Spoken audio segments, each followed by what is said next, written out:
Bismillahirrahmanirrahim. Assalamualaikum warahmatullahi wabarakatuh. Salam sejahtera, salam minggu haluan siswa kepada mahasiswa baharu UTHM bagi sesi Mac 2022-2023. Tahniah diucapkan kepada hadirin mahasiswa sekalian kerana berjaya melanjutkan pelajaran dan juga terpilih melanjutkan pelajaran di Universiti Tun Hussein On, dan juga tahniah kerana anda telah pun menjadi salah seorang daripada warga Universiti Tun Hussein On Malaysia. Anda bersama saya, Farizal, moderator dalam slot bersama kepimpinan pelajar UTHM. Jika di sebelah tadi, anda telah pun bersama pengerusi lembaga pengarah universiti di dalam slot bersama kepimpinan universiti. Jadi pada malam ini anda bersama saya di dalam slot bersama kepimpinan pelajar UTHM, yang mana kami akan bawakan kepada anda segala informasi dan juga input yang dibawakan khas kepada anda dari mahasiswa kepada mahasiswa tentang serba sedikit perkenalan tentang badan dan juga organisasi kepimpinan pelajar di UTHM.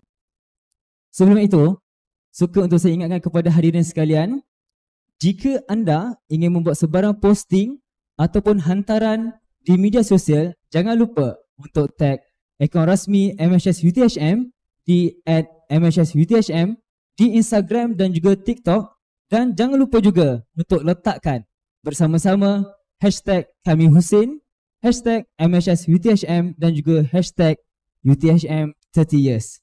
Dan jika anda mempunyai sebarang persoalan sepanjang slot ini berlangsung, anda boleh kemukakan segala persoalan anda di ruangan komen yang telah pun disediakan.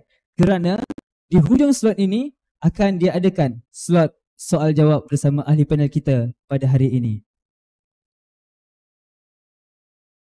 Jadi pada malam ini kita akan berkongsikan sedikit dan juga segala informasi dan juga input berkaitan dengan badan dan juga organisasi kepimpinan pelajar di UTHM. Oleh itu, kami bawakan kepada anda dua orang ahli panel yang merupakan ikon dan juga ikon pelajar UTHM yang sungguh hebat. Yang mana ahli panel kita yang pertama berada di sebelah kiri saya yang segak tampan pada hari ini.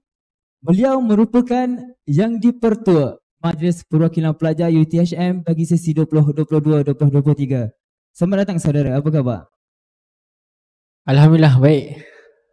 Baik, ahli panel kita yang kedua yang berada di sebelah kiri hujung saya, berbaju merah sama seperti saya. Tak lain tak bukan, beliau merupakan timbalan yang dipertua Majlis Perwakilan Pelajar UTHM bagi sesi 2022-2023. Juga beliau merangkap pengarah Minggu Haluan Siswa sesi Mac 2022-2023. Apa khabar saudara? Sihat walafiat. Sihat saudara. Itulah tagline dia dengan senyum manis di muka. Baik, pada malam ini banyak soalan yang saya ingin ajukan kepada kedua ahli panel kita. Tetapi sebelum itu, mari kita sama-sama saksikan tayangan video montaj Majlis Perwakilan Pelajar UTHM.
Jadi itu dia sebentar tadi tayangan video montaj barisan Majlis Perwakilan Pelajar UTHM bagi sesi 2022-2023 yang diketuai oleh saudara YDP MPP UTHM. Satu tayangan video yang saya kira sungguh menarik dan juga kreatif yang telah disediakan oleh unit media. Jadi saya rasa malam ini banyak soalan yang ingin saya ajukan kepada kedua ahli panel kita. Tetapi sebelum itu, saya rasa lebih menarik kita berkenalan dahulu dengan ahli panel kita yang pertama, iaitu saudara YDP kita. Persilakan saudara. Baik, terima kasih saudara moderator, sahabat saya, saudara Farizal. Bismillahirrahmanirrahim. Assalamualaikum warahmatullahi wabarakatuh. Salam sejahtera dan salam pencetus legasi mahasiswa kepada semua mahasiswa-mahasiswa baharu program Sarjana Muda sesi 2 2022-2023. Baik, ini saya rasa ini kali kedua lah saya jumpa dengan pelajar-pelajar semua. Tadi petang saya sebagai moderator dan malam ni saya sebagai panel lah. Okay, saya memperkenalkan diri sekali lagi. Saya Wan Amsyar Hadi bin Wan Hadi ataupun boleh panggil Amsyar, selaku yang dipertua Majlis Perwakilan Pelajar UTHM sesi 2022-2023, dan saya juga merupakan timbalan Presiden Majlis Perundingan Pelajar Kebangsaan. Saya merupakan pelajar tahun 3 Fakulti Pengurusan Teknologi dan Perniagaan FPTP, mengambil jurusan Teknologi Pembinaan. Dan insyaAllah ini adalah tahun ketiga saya menjadi MPP, dan tahun kali kedua saya menjadi YDP MPP lah. So selamat berkenalan, itu sahaja. Baik saudara Amsyar, terima kasih atas perkenalan yang saya rasa sungguh menarik. Saudara daripada negeri mana? Saya berasal daripada Terengganu. Jadi orang Terengganu rupanya. So YDP MPP kita. kalau ada orang Terengganu nanti boleh jumpa lah. Okey, baik. Mana-mana orang Terengganu, mahasiswa dari Terengganu boleh berurusan terus dengan saudara YDP kita. Okey, baik. Seperti saudara berdua sedia maklum, pada malam ini kita akan berkongsi kepada mahasiswa baharu tentang segala info dan juga input berkaitan badan dan juga organisasi kepimpinan pelajar yang ada di UTHM. Jadi saya ingin mengajukan soalan kepada saudara Amsyar dahulu. Okey, kita kepada saudara Amsyar dahulu. Saudara Amsyar dia nervous saya rasa ni. Boleh, teruskan. Okey. Okey, baik. Yang pertama. Okey, baik. Saudara Amsyar, anda merupakan yang dipertua Majlis Perwakilan Pelajar UTHM kali kedua. Betul. Okey, jadi saya ingin bertanya kepada saudara, bolehkah saudara perkenalkan apakah itu MPP ataupun Majlis Perwakilan Pelajar secara menyeluruh di UTHM? Baik, ni mungkin soalan pengenalan dan terus kepada pengenalan MPP lah. Saya ingatkan nak kenalkan dulu saudara Syaoi tadi. Baik, pertama sekali saya ingin sekali lagi mengucapkan selamat datang kepada semua mahasiswa-mahasiswa baharu ke UTHM daripada Majlis Perwakilan Pelajar UTHM sendiri.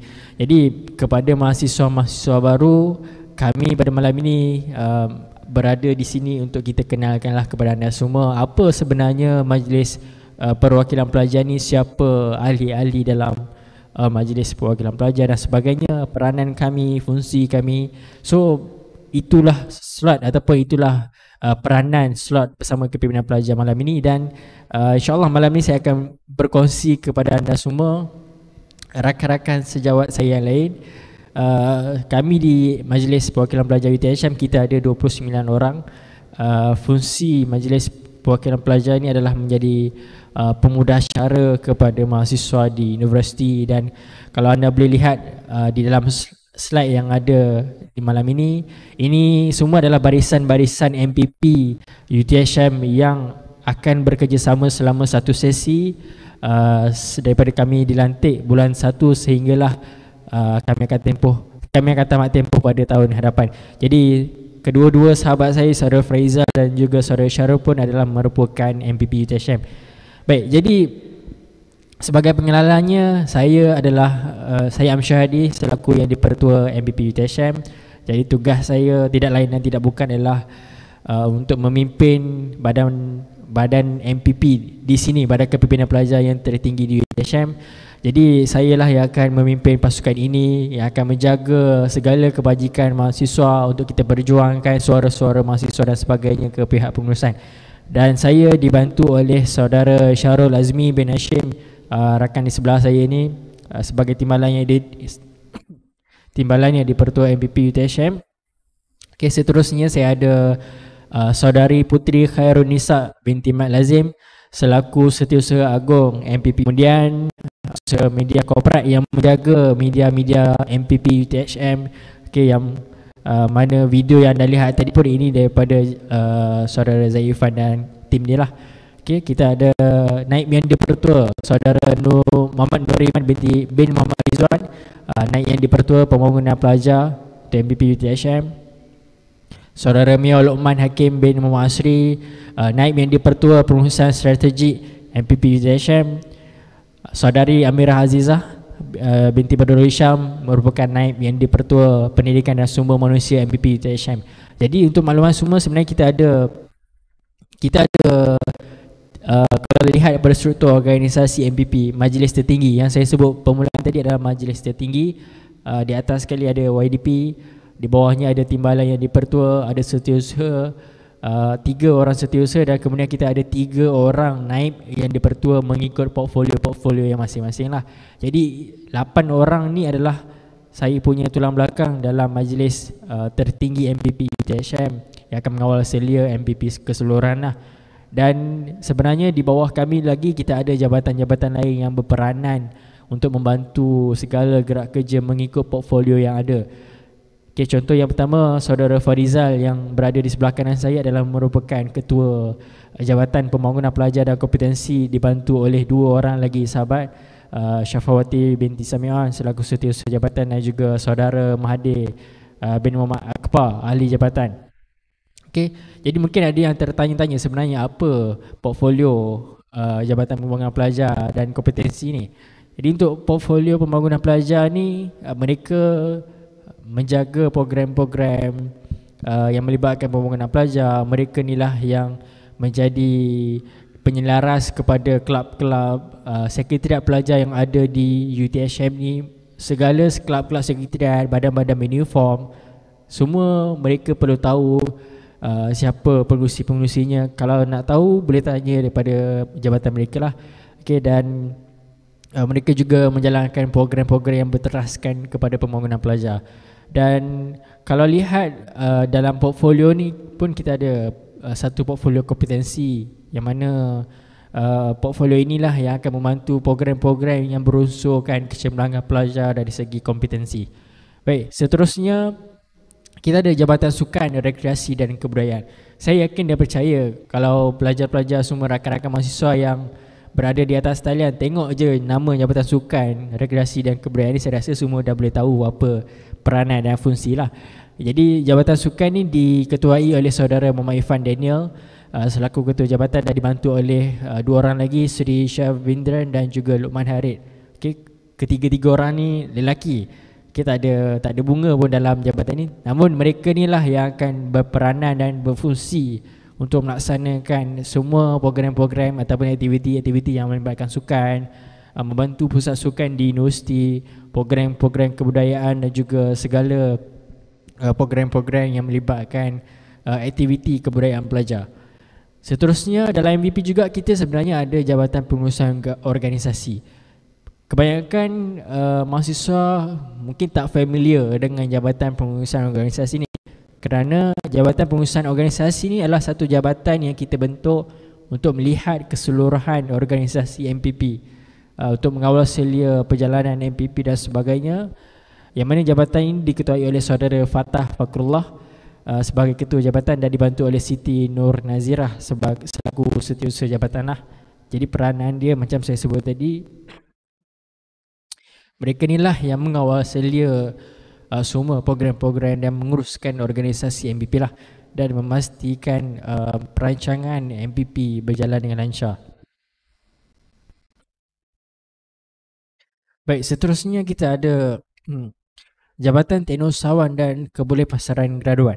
Jadi kalau lihat pada jabatan ni diketuai oleh Saudara Wan Hari Luqman, dibantu oleh Nur Atirah dan juga Muhammad Syafiq, yang berperanan menjalankan program-program teknologi usahawan. Mereka inilah yang akan menggerakkan inisiatif memwujudkan dana-dana MPP, menunjukkan peluang-peluang perniagaan di kalangan pelajar-pelajar, dan juga mereka inilah yang akan membantu menyediakan peluang pekerjaan untuk kebolehpasaran graduan pelajar juga di universiti.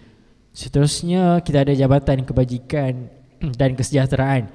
Dalam jabatan ni lah yang paling ramai, ada 5 orang. yang diketuai oleh saudara Aiman Hanif selaku ketua jabatan, dibantu oleh Aisyah Ilya setiausaha jabatan, saudara Chang Lina, saudara Muhammad Akil Najwan dan juga saudara Dennis Saputra. Jadi mereka ni portfolio Jabatan Kebajikan dan Kesejahteraan ni adalah portfolio yang paling penting kerana mereka ni lah yang akan menjaga semua bantuan-bantuan kebajikan, bahagian-bahagian kebajikan dan kesejahteraan pelajar di UTHM ini di bawah tanggungjawab Jabatan Kebajikan. Okay, antara contoh produk-produk kebajikan yang ada dekat UTHM, kita ada banyak sebenarnya. Kita ada Sabilah Hikmah, kita ada food bank, zakat, dana ihsan dan sebagainya.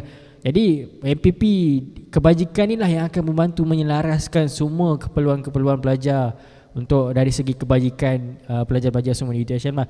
Dan juga Jabatan Kebajikan ni kalau ada masalah-masalah melibatkan kolej kediaman, bas dan sebagainya, ini pun akan berada di bawah portfolio Jabatan Kebajikan dan Kesejahteraan Pelajar.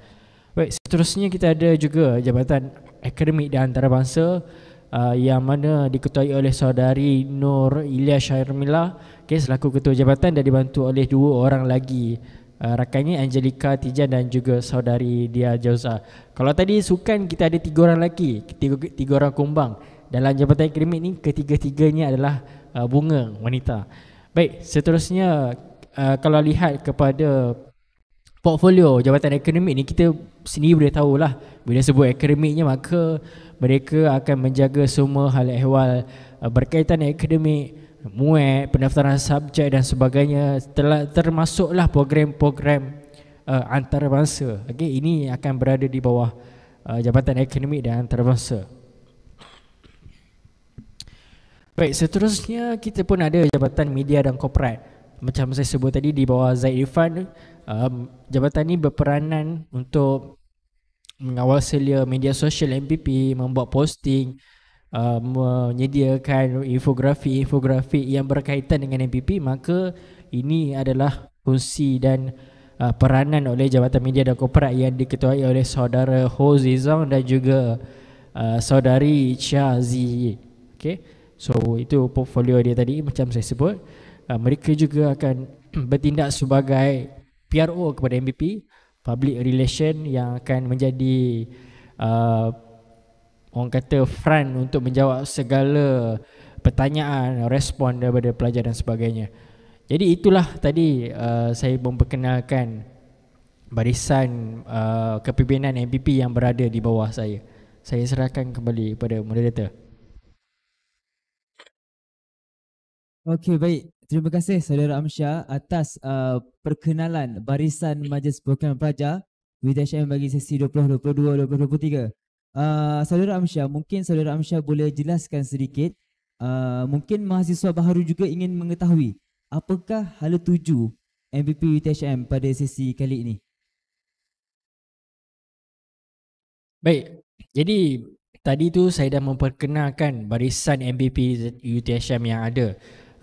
Bila kita berbicara tentang apa peranan hala tuju yang akan dimainkan oleh MPP UTHM, saya suka untuk berkongsikan kepada mahasiswa-mahasiswa semua. Sebenarnya hala tuju yang kita ingin bawakan pada kali ini adalah sebenarnya hala tuju yang kita selarikan dengan apa hasrat yang diketengahkan oleh Yang Berhormat Menteri Pendidikan Tinggi, di mana pada amanat beliau dalam ucapan amanat tahun baru, Menteri menyebutkan tentang 11 agenda 11 agenda fokus KBT, dan poin yang ke-11 adalah untuk pemerkasaan mahasiswa. Jadi untuk MPP kali ini juga kita hala tuju kita sememangnya untuk memperkasakan mahasiswa ke arah pembentukan kesatuan pelajar. Okay, dalam amanat Yang Berhormat Menteri KBT dia menyebut bahawa MPP perlu diperkasakan dan salah satu poin yang dinyatakan adalah membentuk kesatuan pelajar. Jadi MPP UTHM kali ini menyambut baik hasrat yang telah diamanatkan oleh Yang Berhormat Menteri KBT, dan kita menjadikan sebagai satu hala tuju yang kita akan capai untuk MPP kali ini, untuk kita memperkasakan mahasiswa secara penuh. Kalau saudara dan saudari boleh lihat kepada slide yang mungkin berada di hadapan saudara dan saudari, ini tadi adalah 11 agenda KBT. 11 agenda Yang Muhammad Datuk Seri Muhammad Khalid bin Nordin pada ucapan amanat tahun baru beliau. Dalam 11 agenda ni mungkin saudara dan saudari boleh lihat dan baca antara komponen-komponen yang ada. Cuma saya nak tekankan sebenarnya adalah pada poin yang ke-11, agenda yang ke-11 oleh Yang Berhormat Menteri KBT menyebut tentang pemerkasaan mahasiswa itu sendiri. Jadi sebenarnya apa pelajar-pelajar ni perlu tahu dalam pemerkasaan mahasiswa ni? Kalau kita lihat sebelum-sebelum ni, mungkin di kalangan pelajar-pelajar yang ada ni mungkin ada daripada diploma, mungkin ada daripada politeknik dan sebagainya. Mereka mungkin dah sinonim dengan perkataan nama MPP, Majlis Perwakilan Pelajar.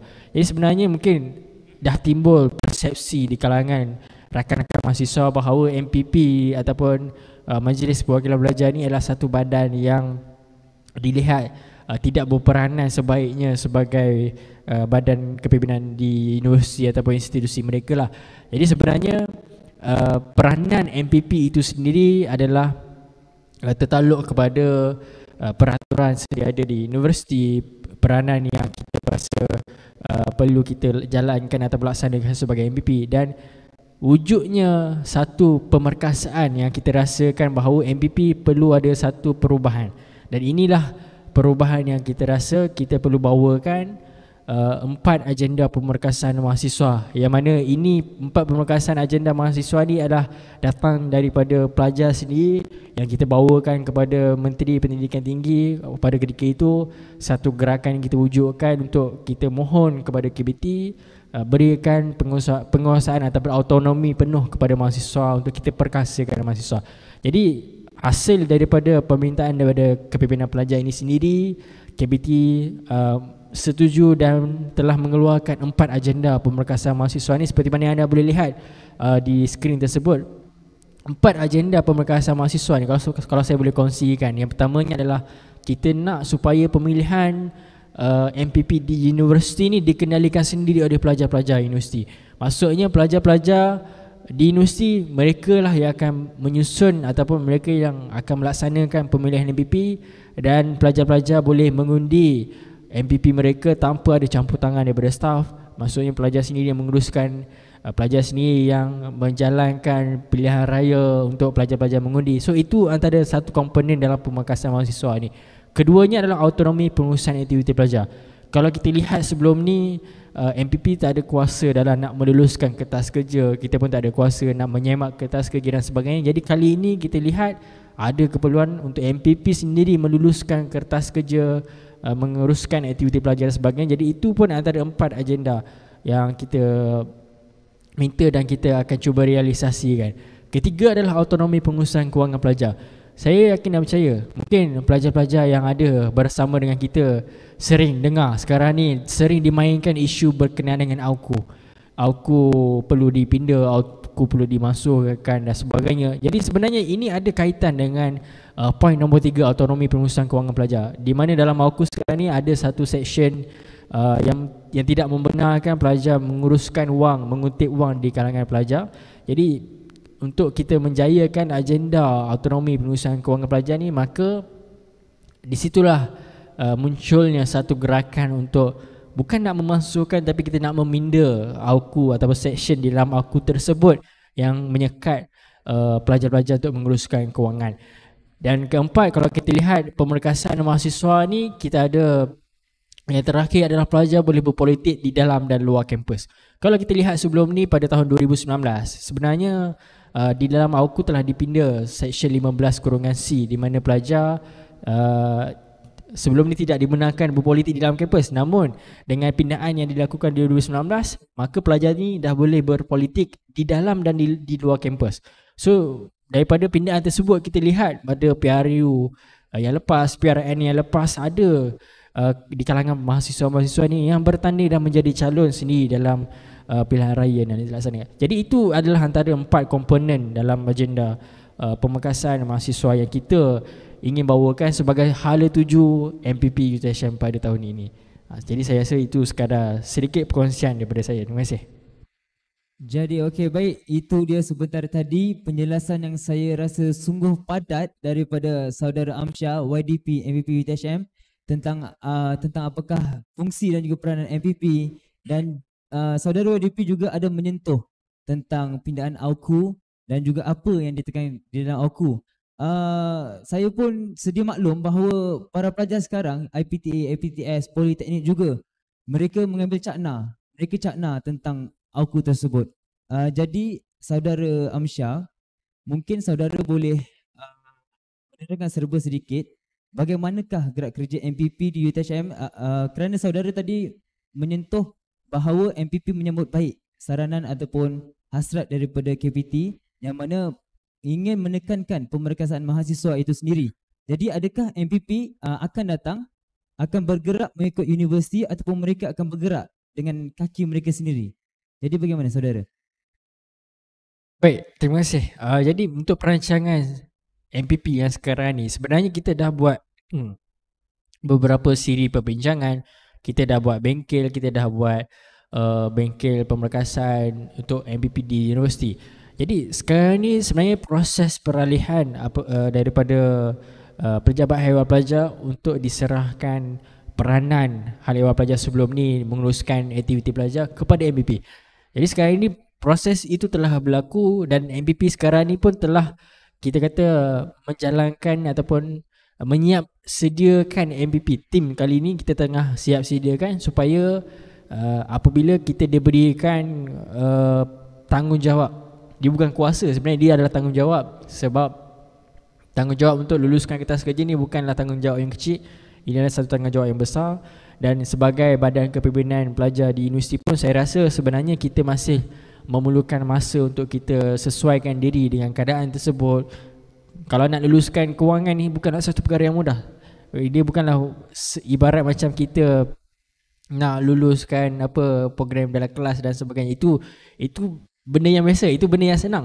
Tapi ini macam mana MPP di universiti, pada kepimpinan di universiti nak luluskan satu kertas kerja yang bernilai 1,000, 10,000 dan lebih daripada itu mungkin akan diberikan kuasa ataupun diberikan tanggungjawab kepada MPP sendiri untuk meluluskan perkara tersebut.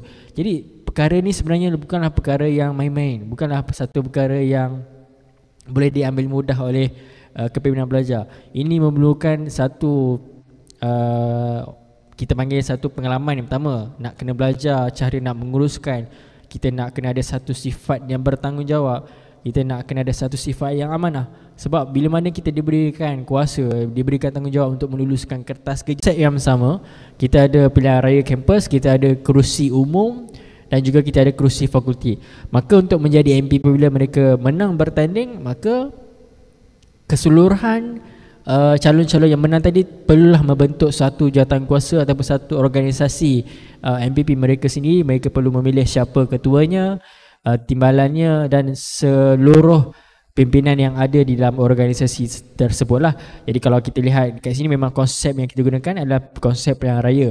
Okay, calon-calon nak jadi MPP, dia kena bertanding, dia kena berkempen, kena meraih undi dan pelajar-pelajar perlu mengundi calon-calon yang bertanding tersebut. Okey, baik. Jadi itulah cara pemilihan MPP di UiTHM yang mana ia berkonsepkan pilihan raya, yang mana wakil-wakil ataupun yang ingin menjadi MPP mereka ini akan mencalonkan diri dan juga disokong dan juga dicadang. Dan juga mereka akan bertanding seperti mana anda lihat bagaimana gerak pilihan raya di negara ini. Ia sama juga seperti di dalam kami mengaplikasikan sama di dalam Universiti Nasional Malaysia yang mana berkonsepkan pilihan raya ataupun kita gelarkan dia pilihan raya kampus.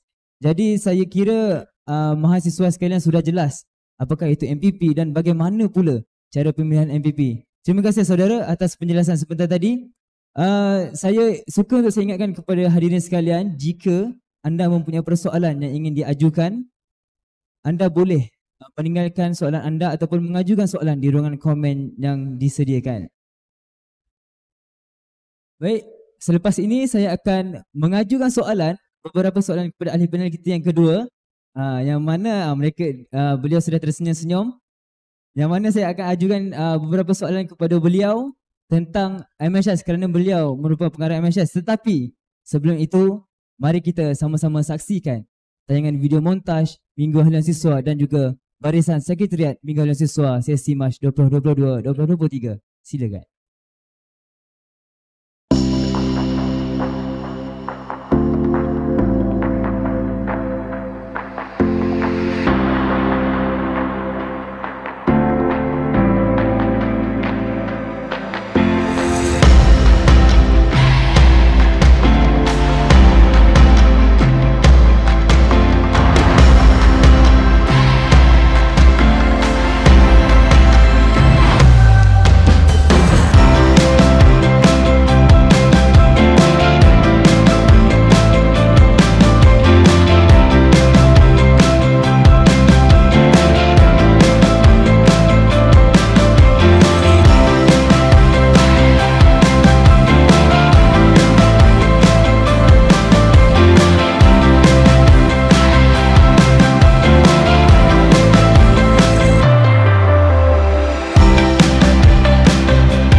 Jadi itu dia sebentar tadi tayangan video montaj bagi Minggu Haluan Siswa dan juga Barisan Sekretariat Minggu Haluan Siswa sesi 2022-2023. Jadi soalan seterusnya, saya ingin mengajukan soalan kepada ahli panel kita yang kedua yang di sebelah kiri hujung saya. Tapi sebelum itu marilah kita sama-sama berkenalan dengan ahli panel kita yang kedua. Bab kata pepatah, tak kenal maka tak cinta. Jadi silakan saudara. Alhamdulillah, akhirnya mendapat juga mic ya. Okey, Assalamualaikum warahmatullahi wabarakatuh dan salam sejahtera kepada semua. Belum terlambat untuk saya ucapkan syabas dan tahniah kepada pelajar baru. Kerana apa? Kerana berjaya menjadi sebahagian daripada keluarga Universiti Tun Nusantara Malaysia. Welcome to UTHM family. Baiklah, nama diberi ialah Muhammad Syarul Azmi bin Hashim. Saya merupakan timbalan yang dipertua Majlis Perwakilan Pelajar UTHM. Bagi sesi 2022-2023 dan juga untuk MHS kali ini saya merangkap pengarah Minggu Haluan Siswa bagi semester kali ini. Cerita sedikit itu saja.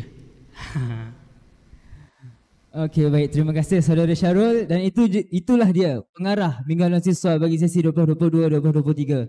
Dan handsome, rambut kemas. Manis senyuman dia. Okey, baik.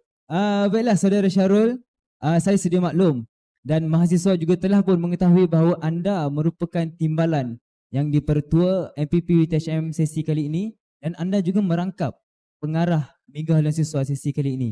Jadi saya ingin bertanya kepada saudara, jadi apakah sebenarnya tujuan Minggu Haluan Siswa ini diadakan dan bagi pendapat saudara, adakah penting bagi Minggu Haluan Siswa ini diadakan dan diteruskan pada masa akan datang? Silakan. Okey, so kat sini ada 3 soalan yang telah diajukan kepada saya.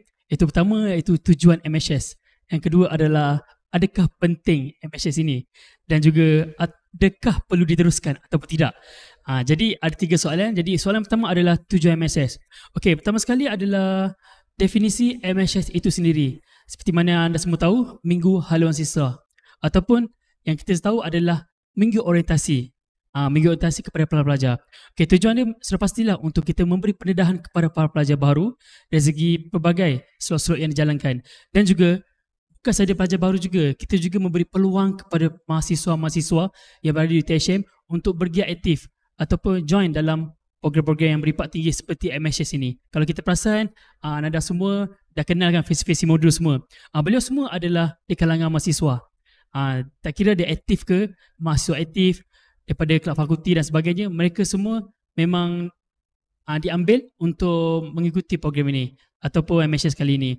Dan untuk selection untuk MHS pun bukan kita ambil ibarat anak muda sekarang lah kata select. Sebenarnya bukan.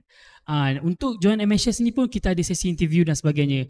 Dan kita kalau boleh kita ambil berdasarkan berkualiti dan juga holistik lah dari segi individu itu sendiri. Jadi untuk pentingkah MHS ini? Okay, sudah pastilah absolutely important lah orang kata. Sangat-sangat penting. Kerana apa? Kerana MHS kali ini, MHS ni adalah satu platform kepada anda semua, khususnya kepada pelajar baru, untuk mencerita, untuk mengetahui tentang apa itu UTHM, apakah yang ada di UTHM. Sebagai contoh, kita boleh tengok dekat dalam jadual MHS kita ada pelbagai slot seperti PPB, PUU, kita ada My Volunteer My Talent dan banyak lagi, PCU. So benda-benda ni kita menceritakan ataupun kita memberitahu kepada para pelajar tentang peranan-peranan PTJ itu sendiri. PTJ stand for Pusat Tanggungjawab. Boleh ingat ya, Pusat Tanggungjawab. Sebab anda kena tahu PTJ itu sampai anda habis belajar. Kerana apa? Untuk PTJ ni, anda nak mengetahui, anda kena tahu. Contohnya PKU. PKU Pusat Kesihatan Universiti. So anda kena tahu Pusat Kesihatan Universiti ni apa peranan dia. So kita universiti ni, kita mahasiswa ni kena tahu apakah peranan-peranan PTJ itu sendiri. Jadi untuk yang kedua, yang ketiga, soalan ketiga adalah adakah perlu diteruskan atau tidak? Jawapan saya sudah pasti perlu diteruskan. Kerana apa? Kerana MHS adalah satu platform kepada anda untuk anda lebih cakna tentang hala tuju UTHM dan juga setiap peranan-peranan PTJ itu sendiri. Kalau nak ibaratkan untuk hala tuju, sebab apa? MHS juga kita memberitahu tentang hala tuju UTHM dan juga KPT. Seperti mana yang Saudara Amsyar memberitahu tentang hala tuju MVP itu sendiri. Jadi kita pun, UTHM pun ada juga hala tuju kita sendiri. So, itu saja daripada saya mengenai pengenalan tentang MHS. Saya serah kembali kepada moderator. Okey, baik, saya juga bersetuju dengan saudara Syahrul yang mana MHS ini penting diteruskan pada masa yang akan datang, kerana di dalam minggu haluan siswa inilah mahasiswa baru ini ingin mengenali universiti, ingin mengenali pusat-pusat tanggungjawab di universiti. Sebagai contoh yang seperti saudara Syahrul sebutkan tadi, PKU, Pusat Kesihatan Universiti. Tapi jika anda masih keliru dengan short form atau ringkasan nama seperti PBP, PKU, PCU, anda boleh merujuk. Jika anda, saya pasti mahasiswa mempunyai jadual MHS. Di bawah jadual tersebut ada nota kaki yang disediakan, yang mana di situ ada diselitkan ringkasan dan juga apakah maksud ringkasan tersebut bagi pusat tanggungjawab yang disediakan di dalam jadual tersebut. Okey, baik, saudara Syahrul, sebentar tadi saudara Amsyah telah pun berkongsi apakah itu MPP dan bagaimanakah cara pemilihan MPP itu sendiri di UiTHM. Dan saya juga sedia maklum yang anda juga merupakan mantan Majlis Kepimpinan Pelajar UiTHM, betul? Okey, baik, jadi saya ingin bertanya kepada saudara, ada ataupun tidak badan dan organisasi kepimpinan pelajar di UiTHM selain daripada Majlis Perwakilan Pelajar ataupun MPP, dan apakah perbezaan organisasi tersebut serta bagaimanakah cara pemilihan organisasi tersebut? Silakan. Okey, baik. Terima kasih kepada saudara moderator.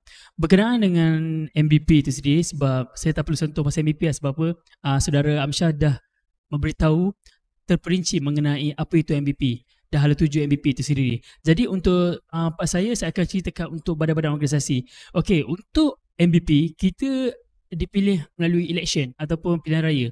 Tapi untuk badan organisasi dekat UiTHM, dekat dalam UiTHM ada 55 badan organisasi kelab persatuan, di mana bukan saja anda, sekiranya anda tak nak join MBP itu sendiri, anda boleh join mengikuti badan kepimpinan lain. Seperti contoh dekat dalam paparan skrin sekarang, anda boleh lihat antaranya adalah Badan Kepimpinan Universiti Tun Usman Malaysia untuk Majlis Kepimpinan Pelajar MKP Kolej Kediaman. Okey, di mana bukan sekadar MBP saja anda nak soft skill anda, untuk anda meningkatkan soft skill anda, tetapi ada badan lain juga, badan kepimpinan. Sebab apa kami anggap semua kelab-kelab persatuan ni adalah badan organisasi atau badan kepimpinan. Sebab apa? Setiap organisasi tu dia ada hal tuju dia dan juga dia peranan dia untuk mengetengahkan lagi bakat-bakat kita. Jadi untuk yang pertama ni adalah skopnya, saya akan spesifikkan skop-skop. Okey, di mana untuk badan kepimpinan yang pertama ni yang ada di paparan skrin sekarang adalah Majlis Kepimpinan Pelajar MKP Kolej Kediaman. So dekat UiTHM kita ada 3 badan Kolej Kediaman. Yang pertama adalah KKDK, iaitu Kolej Kediaman dalam kampus UiTHM. Jadi kepada pelajar baru, siapa yang dapat pendapatan di KKDK, tolong komen dekat ruangan komen tu, bagi kita aktif sikit dekat ruangan komen tu. Okey, dan juga itu yang KKDK. KKDK sekarang ni kita ada 3 Kolej Kediaman, iaitu pertama adalah Kolej Kediaman Tun Fatimah, yang kedua adalah Kolej Kediaman Tun Dr. Ismail, dan yang ketiga adalah Kolej Kediaman Tun Syed Nasir. Tetapi sekarang Tun Syed Nasir belum dibuka kepada para pelajar, khususnya pelajar kanan dan juga pelajar baru, disebabkan sekarang tengah renovation. Jadi kita menggunakan 2 saja Kolej Kediaman. Okey, untuk seterusnya adalah KKLK. KKLK stand for Kolej Kediaman Luar Kampus, di mana luar kampus ni adalah berada di luar kampus lah. Jadi dia kapasiti untuk nampung tu agak ramai, berkurang dari 1,500 pelajar di luar sana. So untuk skop dia bukan saja pada dia mengawali ataupun mengawasalia dari segi Kolej Kediaman, tetapi juga dekat PTA juga. PTA stand for untuk pelajar-pelajar tanpa asrama, di mana dia pun mengawasalia ataupun pergerakan ataupun hebahan kepada pelajar-pelajar tanpa asrama juga. Dan juga di UiTHM kita ada kampus Pago. Jadi sudah pastilah dekat kampus Pago akan ada Kolej Kediaman kampus Pago. Kampus Pago memang semua totally 100% memang duduk di dalam Kolej Kediaman saja, tak ada duduk di luar. Sebab kes tu kawasan membangun, dan sangat best siapa yang pelajar baru yang duduk di sana, sebab kawasan membangun. Okay, seterusnya adalah, itu antara badan kepimpinan MKP lah. MKP ni adalah Kolej Kediaman untuk anda sertai. Seterusnya adalah badan kepimpinan Universiti Tun Usman Malaysia untuk kelab fakulti. Ini adalah kampus induk. Kampus induk adalah kampus Parit Raja Batu Pahat. Okay, seperti mana yang anda lihat di paparan skrin, kita ada 6 kelab fakulti. Di mana kelab fakulti ni antara yang saya rasa agak hebat lah dari segi aktiviti dan juga program yang dijalankan. Antaranya adalah KKE. KKE ni adalah kelab kejuruteraan elektrik. Dan kedua adalah KKA, iaitu kelab kejuruteraan awam. Dan ketiga adalah KKFPTV, kelab kepimpinan Fakulti Pendidikan Teknikal dan Vocational. Dan keempat adalah Information Technology Club, di mana adalah daripada FSKTM, Fakulti Sains Komputer dan Teknologi Maklumat. Dan yang kelima adalah TMB Club. Okey, TMB ni adalah khusus kepada pelajar-pelajar FPTP. Okey, dan last sekali adalah PPM, iaitu Persatuan Pelajar Mekanikal. So ini antara kelab-kelab fakulti yang anda boleh join, dan ini program-program dia mengkhususkan dalam kos diorang saja, maksudnya dalam fakulti diorang. Contohnya macam KKA, kejuruteraan awam. So program dia melibatkan pelbagai yang melibatkan kejuruteraan awam lah. Dia mengkhususkan tentang fakulti itu sendiri. Seterusnya adalah kelab fakulti kampus Pago. Baik, kita ada 3. Tapi untuk kelab fakulti PPD pun sebenarnya bukan fakulti lah. Dia adalah pusat pengajar diploma. Jadi saya letak sini supaya anda semua tahulah di sana ada juga pusat pengajar diploma. Di mana untuk yang first kali adalah pusat pengajar diploma, kelab persatuan PPD, dan juga kedua adalah ETEC. ETEC adalah Fakulti Teknologi Kejuruteraan, iaitu ETEC stand for Engineering Technology Club. Dan juga yang terakhir adalah STC, stand for Science and Technology Club. So kepada mereka pelajar baru yang berada di kampus Pago, anda boleh sertai program-program ni. Sebab apa? Anda akan hadir secara fizikal. Jadi jangan lepaskan peluang. Sebab apa? Saya akan bagi tahu macam mana nak masuk ke dalam kelab-kelab itu sendiri. Baik, sudah pastilah anda semua mungkin ada berasal daripada anak negeri lain-lain, contohnya di Johor, Selangor dan juga Terengganu dan macam-macam lagi. Jadi yang dah lihat di paparan skrin sekarang ni ada 7 kelab mahasiswa untuk anak negeri. Tetapi untuk 7 ni adalah yang paling aktif sekali, yang dah register dekat PHP. So untuk yang pertama adalah Marcel. Okay, Marcel ni adalah kelab mahasiswa Selangor. Okay, untuk pengetahuan semua, kelab anak negeri ni adalah dia memfokuskan kepada anak negeri. So macam contohnya kepulangan anda, contohnya sekarang ni saya bagi tahu untuk pelajar-pelajar kita raya nanti. So ada transportation daripada UTHM pergi ke Selangor. So kelab-kelab ni akan uruskan. So memudahkan jawab sekiranya anda semua nak pergi balik ke pulang ke kampung, anda boleh naiki bas. Lepas tu bas yang disediakan oleh kelab anak negeri itu sendiri. So jimatlah duit anda sendiri. So itu antara contoh lah yang saya boleh bagi anda dari segi inisiatif ataupun benefit yang ada dekat kelab anak negeri ni. Okay, pertama adalah Marcel. Yang kedua adalah Mahaj. Mahaj ni adalah mahasiswa anak jati Johor. Yang ketiga adalah Permata. Yang keempat adalah Mahas. Mahas ni adalah stand for Persatuan Mahasiswa-Mahasiswi Sarawak, UTHM. Yang kelima adalah Permas. Permas ni Sabah lah, anak negeri Sabah.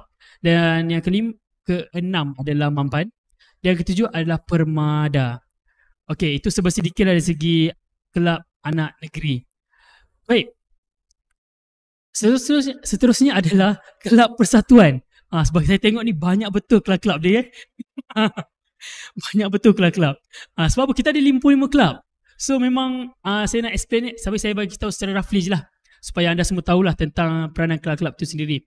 Okey, pertama kita ada banyak kelab. Sekarang ada 8 ni. Okey, yang saya awal lihat sekarang ni, ini antara kelab-kelab yang awak boleh join. Tapi saya beritahu kepada anda semua, setiap kelab dia ada je punya hal tuju dia, dan ada dia punya elemen dia sendiri. Contohnya Sekretariat Rakan Muda. Sekretariat Rakan Muda ni mau kepada golongan-golongan belia. Kalau contohnya kita nak buat program-program yang melibatkan mahasiswa, pembangunan belia. Okey, anda boleh sertai Rakan Muda. Sebab apa? Dia di bawah KBS, Kementerian Belia dan Sukan. Dan sekiranya anda adalah berminat dalam kelab-kelab yang kepada Islamik, anda boleh sertai kelab Iqra. Dan anda suka akan aktiviti yang mau kepada outdoor and recreation ataupun sukan dan rekreasi, anda boleh sertai kelab Kembara. UTHM. So dekat sini anda boleh, nama tu adalah dia punya peranan setiap kelab itu sendiri. Macam kelab warisan. Warisan adalah kelab untuk mahasiswa yang berminat dalam bakat kebudayaan. Macam dekat UTHM memang kalau awak tengok pada slot pagi iaitu My Talent. Sir Eddie memberitahu, Encik Eddie beritahu mengenai kelab warisan itu sendiri. So jangan lepaskan peluang, sebab apa, kita banyak program-program dijalankan di setiap kelab masing-masing. Jadi ini adalah platform anda untuk mengetengahkan bakat anda. Seterusnya, ni anda nampak sekarang ni ada 8 juga. So anda boleh tengok di paparan sikit. Jangan risau, sekiranya anda pelajar baru nakkan slide ni, nanti saya akan beri kepada face-face untuk awak semua boleh tengok kelab-kelab yang ada di UTHM. Memudahkan jawab. Ini antara sedikit lah mengenai. Dan jangan risau, kita juga ada kelab-kelab untuk dari segi kelab Tamil ataupun kelab-kelab Chinese. Ada juga untuk awak. So kita juga ada kelab-kelab debat. Kelab-kelab debat pun ada terbagi pada 3, iaitu debat bahasa Melayu, bahasa Tamil dan juga bahasa Cina. So kita meluas, maksudnya tak semestinya anda suka kepada debat bahasa Melayu. Anda boleh saja pergi ke bahasa Tamil sekiranya ada berminat. Mungkin anda suka terhadap debat bahasa Cina, boleh saja pergi bahasa Cina. Sebab kita memberi peluang kepada pelajar. Jangan spesifik tertumpu pada satu kelab saja. Dan kita banyak lagi MyGrossis. Baik, ini yang paling best lah. Sudah terang lagi bersuluh. Ini adalah unit beruniform. Kelab ini beruniform. So untuk yang kepada anda semua yang berminat dalam unit beruniform seperti SUKSIS, SUKSIS mau kepada polis, lepas tu ada kelada siswa, palapis, relasis, bomber, lepas tu bola sabit merah, Cisco, lepas tu pertahanan awam dan juga pandu puteri. Sekiranya anda berminat, anda boleh saja join ataupun mengikuti program-program yang dijalankan di SUKSIS ataupun unit uniform itu sendiri. Sebab apa, di UTHM banyak ada pertauliahan macam palapis, SUKSIS, banyak pertauliahan dia. So memang dari segi itu adalah platform anda. Jadi siapa yang berminat boleh saja join. Memang kita terbuka kepada semua mahasiswa. Tak kiralah anda lelaki ke perempuan, kita bagi. Tapi kalau pandu putih tu perempuan sajalah, jangan lelaki pula join. Dan yang terakhir adalah JPABP UTHM. Tapi saya tak spesifikkan, dia bukan kelab persatuan, tapi dia adalah badan special ataupun badan istimewa dalam UTHM. Di mana seperti mana yang saudara moderator beritahu tadi, apa perbezaan antara cara pemilihan yang diadakan di UTHM, especially untuk ABP dan juga kelab persatuan. Baik, untuk ABP kita ada election. Dan election ni adalah pilihan raya. Pilihan raya ni dijalankan oleh pelajar itu sendiri. So JPMPP adalah Jawatankuasa Pemilihan Majlis Perwakilan Pelajar. Jadi JPMPP ni adalah badan untuk handle ataupun menguruskan pilihan raya itu sendiri. Jadi ini adalah special force lah kepada pelajar ni untuk handle pilihan raya itu sendiri. So itu adalah pemilihan untuk MVP. Tetapi untuk kelab persatuan, sekiranya anda berminat ataupun anda nak mengikuti program-program yang dijalankan untuk kelab persatuan, sekiranya anda nak masuk ke dalam badan organisasi, setiap tahun mereka akan buka untuk kemasukan organisasi itu sendiri. Jadi sekiranya anda berminat, jangan lupa untuk follow Instagram diorang dan mengikuti perkembangan diorang. Dan sekiranya mereka buka open untuk rakan strategik ke ataupun badan organisasi dalam kelab itu sendiri, join. Sebab itu adalah peluang keemasan anda. Boleh ingat follow Instagram setiap kelab-kelab tu supaya anda lebih tahu. Anda jangan mengharapkan kawan-kawan anda untuk memberi bahan, tetapi anda sendiri yang perlu cakna tentang kelab itu sendiri. Itu dari segi pemilihan lah. Dan pemilihan dia biasanya akan ada interview kelab-kelab persatuan ni. Sebab kalau contohnya kelab warisan, anda berminat tentang kelab warisan, so mesti akan interview dari segi bakat yang ada dalam setiap individu. So tengok niche anda. Kalau niche anda ke arah kebudayaan, pergi. Kalau anda pergi, anda suka terhadap outdoor dan rekreasi, pergi ke kelab yang berminat, yang ada minat. So itu saja untuk yang saya beritahulah kepada anda semua untuk badan kepimpinan di universiti. So saya serah kembali kepada saudara moderator. Jadi itu dia panjang lebar yang diterangkan oleh saudara Syarul.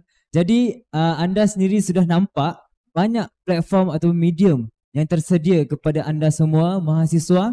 Jika anda kembali ke UTHM secara fizikal ataupun online, mungkin kelab dan persatuan membuka penyertaan online, anda boleh menyertai mengasah bakat kepimpinan anda di Universiti Nasional Malaysia. Bukan saja MPP medium untuk anda mengasah bakat kepimpinan, tetapi banyak lagi seperti Majlis Kepimpinan Pelajar, kelab dan persatuan, badan unit beruniform.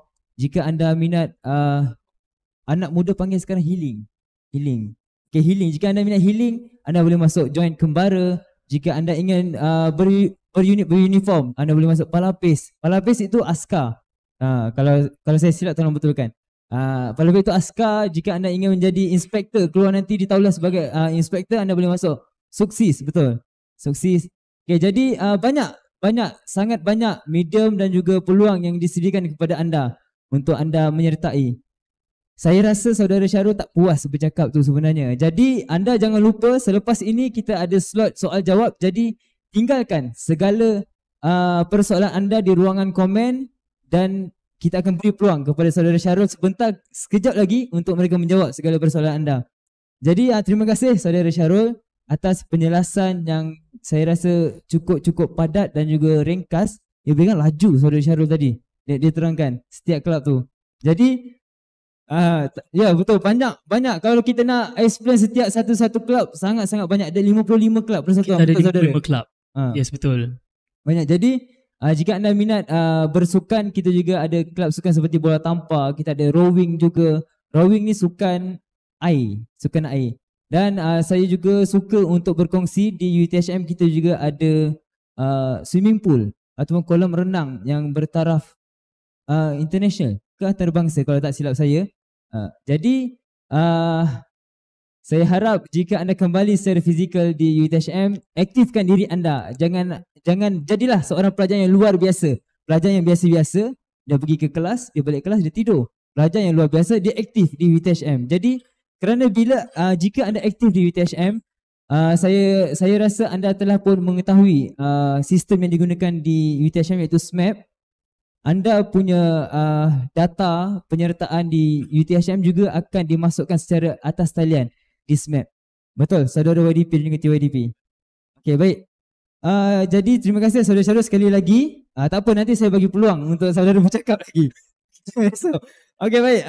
Sebentar tadi saudara Amsyar telah pun bercakap dan menyentuh sedikit tentang AUKU. Dan sebenarnya AUKU ini adalah amanat dan juga hasrat daripada Yang Berhormat Menteri di Kementerian Pendidikan Tinggi. Jadi baru-baru ini adalah amanat Yang Berhormat Menteri Kementerian Pendidikan Tinggi. Beliau telah pun menyampaikan amanat dan juga hasrat tentang pemerkasaan mahasiswa di IPTA dan juga IPTS di negara. Dan beliau ada menyebut tentang kesatuan mahasiswa iaitu Student Union. Jadi anda jangan keliru antara MPP dan juga SU atau Student Union. Jadi saudara Amsyar, saya sedia maklum bahawa saudara hadir secara langsung bersama-sama Yang Berhormat Menteri iaitu Yang Berhormat Datuk Seri Khalid Nordin ketika beliau menyampaikan amanat. Jadi bolehkah saudara berkongsi kepada kami semua apakah yang ditekankan oleh YB Menteri dalam amanat beliau tentang pemerkasaan mahasiswa itu sendiri? Silakan saudara. Baik, terima kasih saudara moderator. Jadi bila kena dekat part saya soalan-soalan macam serius kan. Tadi soalan-soalan santai. Okey, tapi itulah apa yang kita sepatutnya perjelaskan kepada pelajar, terutamanya tentang isu pemerkasaan mahasiswa dan sebagainya. Jadi seperti mana yang saudara Farizal sebut tadi, saya memang berada bersama dengan Yang Berhormat Menteri Pendidikan Tinggi Datuk Seri Khalid Nordin pada amanat beliau lah di Kementerian Pendidikan Tinggi. 11 fokus yang telah disebutkan oleh Yang Berhormat Menteri Pendidikan Tinggi, agenda yang ke-11 ataupun fokus yang ke-11 menyebut tentang pemerkasaan mahasiswa. Seperti mana yang saya sebut tadi, dalam pemerkasaan mahasiswa yang diberitahu oleh Yang Berhormat Menteri Pendidikan Tinggi sebenarnya ada banyak perkara. Okey, ada banyak. Kalau anda boleh lihat balik dalam teks ucapan Menteri Pendidikan Tinggi, agenda ke-11 pemerkasaan mahasiswa ni termasuklah menteri menggalakkan mahasiswa-mahasiswa ini berkecimpung ataupun melaksanakan perniagaan di dalam kampus. Okay, perniagaan-perniagaan seperti mana kedai buku, alat tulis, penjualan cenderamata merchandise universiti, itu antara perkara-perkara yang Berhormat Menteri sendiri sebutkan sebagai satu agenda untuk pemerkasaan mahasiswa.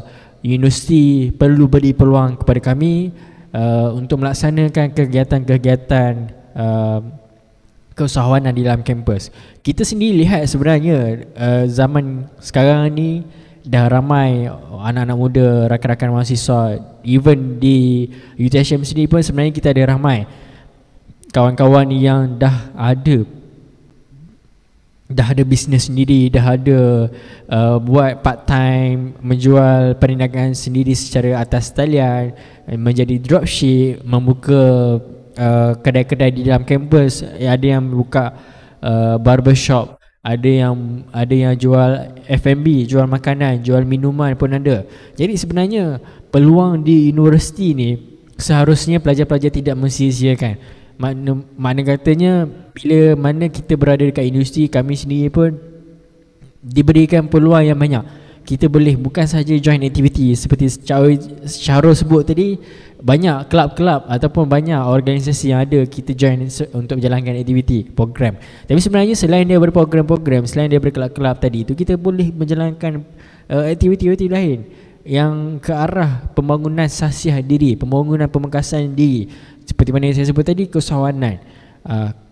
Keusahawanan pun sebenarnya adalah satu perkara yang pelajar boleh buat ataupun boleh ceburi di dalam kampus untuk meningkatkan satu income dia, pendapatan sampingan. Di kalau waktu belajar ni kita tahulah pelajar ada masalah kewangan, nak bayar yuran dan sebagainya, nak bantu ibu bapa. Jadi antara benda yang pelajar-pelajar ni boleh buat dalam kampus adalah benda yang ke. Dan daripada amanat Menteri Pendidikan tadi itu sebut, pelajar ni kita nak perkasakan mereka supaya mereka boleh berniaga dalam kampus. Mereka ada perniagaan sendiri, mereka boleh buat penjualan apa-apa yang mereka minat. Jadi hasil daripada penjualan inilah mereka akan menjadi pendapatan kepada mereka, dan juga sebenarnya mereka tidak lain secara tidak langsung membuka peluang pekerjaan kepada rakan-rakan di universiti ini sendiri. Jadi itu antara agenda yang disebutkan oleh Menteri Pendidikan Tinggi berkaitan dengan keusahawanan pelajar. Selain daripada itu, pemekasan aktiviti mahasiswa. Kalau kita lihat sebelum ni, program-program yang dilaksanakan di universiti, memang kita memang perlu menghantar kertas kerja program. Kita mesti mendapatkan kelulusan daripada universiti untuk melaksanakan program. Sebab itu adalah prosedur biasa.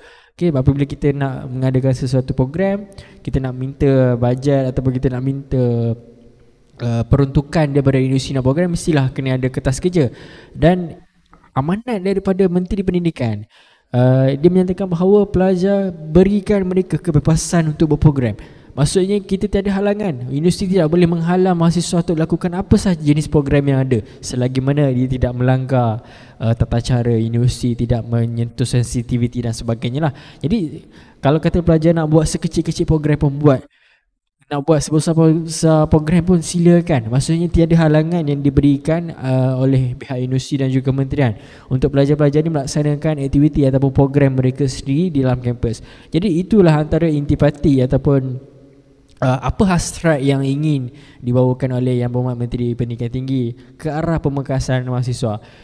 Dia bila saya selalu sebut tentang Menteri Pendidikan Tinggi, kadang-kadang ada orang akan cakap, oh ini mesti jurucakap menteri, ini mesti menyokong menteri sebagai. Tak, sebenarnya saya bukanlah menyokong menteri. Kita bukanlah nak kata kita sokong menteri ke kita penjilat menteri, tak ada. Ini adalah kita kata satu usaha yang mana memberikan satu peluang kepada mahasiswa. Even saya sendiri sebagai pemimpin pelajar, apabila menteri menyebutkan tentang sesuatu perkara yang baik, kita menyambut baik. Sebab benda ni memang kita perlukan.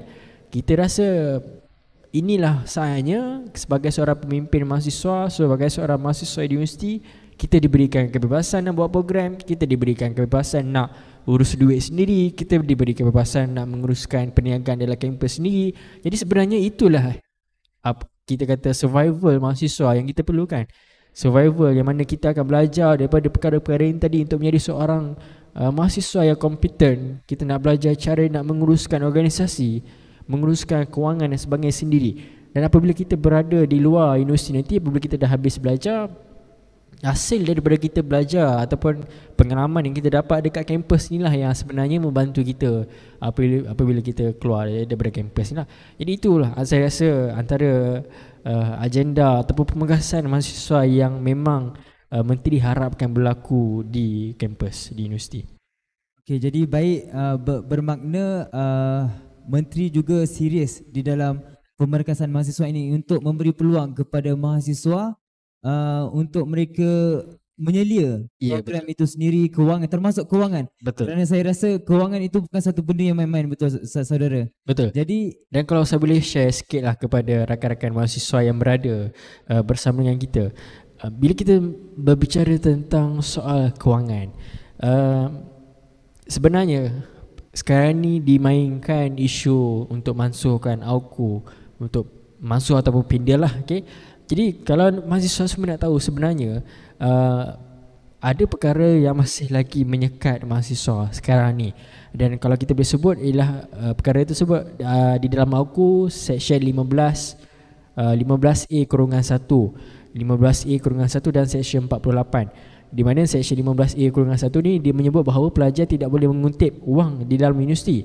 Dan Seksyen 48 ni menyebutkan bahawa Majlis Perwakilan Pelajar MPP ataupun Kesatuan Pelajar tidak boleh menguruskan wang pelajar di universiti. Jadi sebenarnya perkara itulah yang menjadi satu halangan yang masih ada buat masa sekarang ini kepada mahasiswa untuk menjalankan autonomi ataupun fully kebebasan ataupun pemegasan mahasiswa di universiti.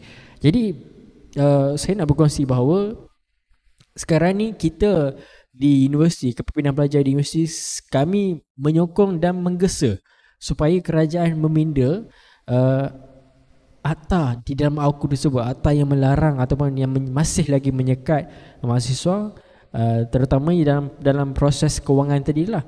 Okay, dalam proses kewangan yang saya sebut tadi, Seksyen 15A-1 dan juga Seksyen 48-11 yang menyebutkan tentang pelajar tidak boleh menguruskan kewangan. Jadi sebenarnya itu yang kita minta untuk pihak kementerian meminda dan diberikan kuasa kepada kita untuk menguruskan kewangan. Dan daripada situlah kita boleh menguruskan kewangan untuk kelab-kelab sendiri, kita boleh mencari sponsorship, kita boleh mencari pendapatan untuk kelab-kelab sendiri dengan cara yang sah, dan kita mendapat perkenan ataupun legal yang melindungi kita untuk melakukan perkara-perkara tersebut. Okay, itu sahaja. Okey, jadi baik, bermaksud pihak universiti dan juga MPP juga mengambil serius tentang AUKU ini. Kerana untuk makluman saudara berdua, saya ada menguruskan satu slot bersama pelajar. Jadi saya lihat para pelajar ini sejak dilaksanakan undi 18, para pelajar ini mengambil cakna, mengambil tahu tentang segala yang dimaklumkan, yang disampaikan daripada menteri kepada para pelajar, terutamanya untuk IPTA dan juga IPTS. Dan ada juga yang mengambil tahu tentang AUKU ini. Jadi saya berminat dengan penerangan saudara di awal perkongsian sebentar tadi bahawa fokus kepada panduan berpolitik dalam universiti. Mungkin saudara boleh jelaskan kepada mahasiswa, kita tidak mahu ada kekeliruan di kalangan mahasiswa. Mungkin mereka kata, oh lepas ni boleh buat protes. Jadi mungkin saudara boleh jelaskan supaya tidak ada kekeliruan ataupun salah faham di kalangan mahasiswa tentang panduan berpolitik di dalam universiti. Silakan saudara. Baik, terima kasih. Soalan yang cukup bagus. Bila mana kita sebut tadi mahasiswa ni telah dibenarkan untuk berpolitik di dalam kampus. Kalau sebelum ni, sebelum pindaan 2019, untuk makluman AUKU dah dipindah sebanyak 7 kali, dan yang terakhirnya pada tahun 2019 pindaan Seksyen 15-C yang mana yang tidak membenarkan mahasiswa berpolitik. Jadi berpolitik di dalam kampus dan di luar kampus. Jadi itu yang telah dipindah 2019, telah dibuang seksyen tersebut, dan dengan itu maka pelajar dibenarkan untuk berpolitik. Jadi bila kita berbicara soal kebebasan mahasiswa untuk berpolitik, menyertai mana-mana pertubuhan politik yang ada dan sebagainya, sebenarnya inilah satu bentuk kebebasan yang kerajaan berikan kepada mahasiswa, kepada kita semualah. untuk kita join ataupun untuk kita terlibat sama dalam mana-mana pertubuhan politik sebagai sah dan tidak disekat kita punya penyertaan. Dan saya rasa ini adalah satu perkara yang bagus kerana bila mana kerajaan mengumumkan undi 18 dilaksanakan tempoh hari, maksudnya pelajar-pelajar yang ataupun orang-orang muda, golongan-golongan muda, rakan-rakan mahasiswa kita yang berumur 18 tahun ke atas dah boleh mengundi dan mereka seharusnya dah boleh mengetahui tentang peranan parti-parti politik yang ada, parti mana yang mereka nak pilih, nak sertai dan sebagainya, ada banyak. Jadi ini telah diberikan satu kebebasan untuk pelajar sendiri memilih golongan ataupun memilih gerakan-gerakan tertentu untuk mereka sertai. Cuma dekat sini sebenarnya walaupun kebebasan itu telah diberikan, namun apabila kita berada di dalam universiti, seharusnya kita lebih mengutamakan kepada keharmonian di dalam universiti, kesejahteraan pelajar itu sendiri di dalam universiti.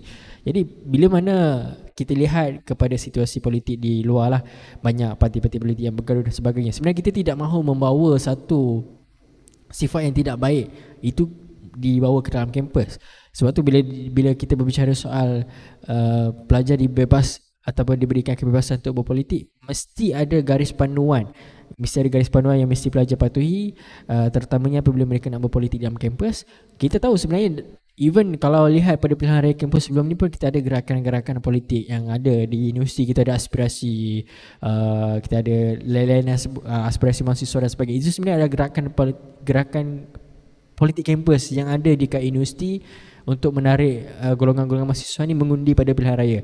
Dan ini sebenarnya adalah satu penedahan yang bagus kepada mahasiswa untuk proses demokrasi di universiti, proses pilihan raya di kampus dan juga di luar kampus. Jadi sebenarnya ini walaupun diberikan kebebasan, tapi ada kita panggil sebagai satu garis panduan yang kita perlu rujuk. Maksudnya pelajar ni boleh berpolitik tapi tidaklah boleh kita kata tubuhkan satu cawangan politik yang kampus. Kita tak adalah nak kata kita buat ibu pejabat parti politik tertentu dalam kampus. Sebenarnya sebab perkara itu kalau lihat dari sudut keharmoniannya, kita akan mencetuskan satu parti politik dalam kampus tiba-tiba ada dan kita akan rasa macam kita tak sukalah ada parti ni dalam kampus. Jadi bila kita tak suka parti tertentu tu, kita akan rasa macam kita nak mungkin nak buat sesuatu yang tak baik dan sebagainya. Jadi itu sebenarnya kita nak mengelakkan perkara-perkara tersebut. Dan sebab tu bila mana kita dibenarkan ataupun diberikan kebebasan, mesti ada satu peraturan atau guideline yang kita perlu patuhi. Itu satu yang pertama. Dan bila diberi kebebasan juga, sebenarnya kita tidaklah nak kata kita galakkan pelajar menyertai demonstrasi dalam kampus, tunjuk perasaan dan sebagainya. Kita sebagai seorang mahasiswa ni sebenarnya kita adalah golongan terpelajar. Kita adalah golongan-golongan yang mana saya rasa boleh berfikir secara matang untuk membuat sesuatu keputusan. Kalau kita kata kita menyuarakan sesuatu, even kami sendiri MPP, apabila kita nak menyuarakan isu pelajar, mesti ada isu-isu ataupun mesti ada cadangan-cadangan yang ditolak oleh pihak pengurusan. Tapi macam mana cara kita nak respon ataupun kita nak menyampaikan, menyuarakan sesuatu isu tu dengan cara yang bukanlah dengan cara radikal, bukan tunjuk perasaan. Kita gunakan cara yang baik, demokrasi. Kita gunakan cara yang sesuai, negosiasi. Dia sebenarnya bila kita sebagai seorang mahasiswa ni, kaedah negosiasi adalah satu kaedah yang paling penting yang kita kena belajar untuk kita mendapatkan sesuatu. Kita sendiri pun rasa macam kalau orang datang ke rumah kita minta macam-macam atau buat sesuatu perkara yang kita tak suka, mungkin kita pun sendiri akan rasa marah dengan keadaan macam tu. Sama juga apabila kita berada di universiti, kita mestilah menghormati tempat yang kita berada sekarang ni sebagai satu tempat yang baik, institusi pendidikan tinggi, institusi ilmu. Jadi kita menghormati dengan cara kita, kalau kita nak meminta sesuatu pun mestilah dengan cara yang baik. Jadi mengaitkan dengan kebebasan tadi, ada caranya ataupun ada kita panggil satu kaedah yang sesuai kita kena gunakan. Bukanlah dengan kaedah menghentam, demonstrasi dan sebagainya. Itu dulu orang cakap dulu zaman dulu selalu buat demonstrasi. Itu zaman yang mana kerajaan tertutup, tidak terbuka mendengar kritikan. Tapi sekarang ni even Perdana Menteri sendiri memberikan ruang untuk mahasiswa memberi kritikan terus kepada kerajaan. Menteri Pendidikan pun menyatakan bahawa pelajar bebas untuk bersuara. Maka kita boleh bersuara menggunakan semua platform-platform yang ada. Kita ada media sosial dan sebagainya. Jadi gunakan platform-platform yang ada untuk bersuara, mengkritik kerajaan dengan cara yang baik, bukan dengan cara memaki hamun. Bukanlah kita kata kita nak mengkritik sampai menjatuhkan nama baik universiti. Mesti ada satu cara yang kita gunakan, mesti ada satu kaedah yang kita gunakan, negosiasi dengan baik, cara yang baik, mencerminkan kita ni sebagai seorang mahasiswa yang terpelajar. Jadi itu mungkin sedikit sebanyak yang saya boleh kongsikan. Terima kasih. Okay, baik, terima kasih kepada saudara Amsyar di atas penjelasan dan juga rumusan yang saya kira dilakukan oleh saudara terhadap amanat dan juga hasrat daripada YB Menteri Pendidikan Tinggi. Jadi itulah dia sedikit tentang AUKU dan juga hasrat yang disampaikan oleh YB Menteri Pendidikan Tinggi. Terima kasih saudara di atas penjelasan yang saya kira agak serius tetapi ia amat penting kepada mahasiswa baharu untuk mereka faham, untuk anda semua faham tentang apakah itu AUKU dan juga apakah yang boleh dan juga tidak boleh anda lakukan di dalam universiti supaya anda tidak terjatuh di dalam orang kata apa, tata tertib di universiti. Jadi terima kasih saudara Amsyar sekali lagi dan juga sebagai yang di-Pertua MVP UTHM dan saudara Syarul yang merupakan timbalan yang di-Pertua MVP UTHM merangkap pengarah MHS sesi kali ini. Jadi setelah selesai penjelasan terakhir sebentar tadi daripada saudara Amsyar, maka itu merupakan penjelasan terakhir slot kita pada malam ini. Jadi kita ingin berubah mod. Sebentar tadi mod serius, agak berat. Jadi kita ingin berubah kepada mod santai, yang mana kita akan buka soalan, peluang kepada mahasiswa untuk bertanya, mengajukan soalan kepada kedua-dua ahli panel kita. Dan silakan, secara sukacitanya saya persilakan mahasiswa sekalian untuk meninggalkan soalan anda di ruangan komentar yang disediakan. Okey, jadi kita telah pun mendapat 5 soalan yang terpapar di skrin hadapan saya, yang mana kelima-lima ini soalan yang saya kira menarik dan saya ingin beri peluang kepada saudara Syarul. Kerana saya lihat daripada tadi beliau asyik memegang mikrofon, tak sabar nak jawab. Jadi saya berikan kepada saudara Syarul. Jadi soalan yang pertama daripada Q&A, saudari Dania Najwa, beliau bertanya, adakah kita boleh sertai lebih daripada satu kelab sahaja di UTHM ini? Silakan saudara. Okey, baik. Terima kasih kepada saudara moderator. Untuk berkenaan soalan ni, adakah kita boleh sertai lebih daripada satu kelab sahaja di UTHM? Jawapan saya adalah ya. Sebab apa? Tapi kena ingat, anda boleh saja join 2 atau 3 kelab. Tapi perlu ingat time management anda. Sebab anda adalah student. Anda bukan robot. Jadi, fokuskan apa niche anda ataupun apa yang anda minat. Contohnya ada minat dalam kelab-kelab sekretariat rakan muda ataupun kelab pemadam, anda boleh saya join. Macam saya dulu, saya join 3 kelab. 3 kelab. Tapi kena ada time management yang ni lah, pack lah. Tapi saya sarankan untuk 2 kelab sudah mencukupi. Ataupun kalau anda nak lebih, terpulang pada diri anda. Tetapi perlu ingat, time management sangat penting. Supaya anda boleh menguruskan masa-masa. Sebab apa? Anda ada kelas pada waktu siang. Kemudian malam ada meeting dan sebagainya. So kena ada time management yang sangat baik. Itu saja daripada saya. Okey, baik, itu soalan pertama tentang penyertaan kelab di UTHM. Adakah boleh menyertai lebih daripada satu kelab? Jadi seperti saudara Syarul, beliau menyertai 3 kelab dalam satu masa. So tiada halangan, tetapi terpulang kepada anda dan anda perlu tahu bahawa kelab-kelab dan persatuan di UTHM ini adalah kelab-kelab dan persatuan yang aktif. Jadi dikuatiri jika anda orang kata apa, eager ataupun bukanlah tamak tetapi semangat untuk menyertai kelab-kelab tersebut sehingga anda terlupa bagaimana untuk menyusun jadual masa pengajian anda di UTHM. Jadi soalan kedua juga berkaitan kelab juga. Okey, daripada saudara Amri Hakim, saya rasa tak lain tak bukan saudara Syarul jugalah akan menjawab soalan ini. Jadi adakah penyertaan kelab ini untuk co-curriculum berkredit di universiti? Baik, terima kasih kepada saudara moderator. Adakah penyertaan kelab ini untuk co-curriculum? Adakah penyertaan kelab ini untuk co-curriculum universiti? Okey, baik. Untuk soalan ini, Baik, yang saya tunjukkan tadi yang dalam paparan skrin itu adalah kelab-kelab persatuan. Baik, untuk yang co-curriculum, baik kita ada co-curriculum berkredit tau. Untuk penonton semua. Tapi co-curriculum berkredit itu bukan kelab-kelab persatuan. Di mana itu kewajipan anda untuk anda menyertai untuk co-curriculum berkredit, termasuk juga dengan sekiranya ada berminat dalam co-curriculum berkredit macam unit uniform, ada boleh sertai. Tapi yang saya tunjukkan tadi tu adalah kelab-kelab yang tidak berkredit lah. Maksudnya anda boleh join saja, boleh menyertai pada awal sen sampai hujung sen, anda boleh saja join. Itu saja dari saya. Okay, baik. Jadi sebenarnya kita di UTHM ada co-curriculum berkredit. Betul.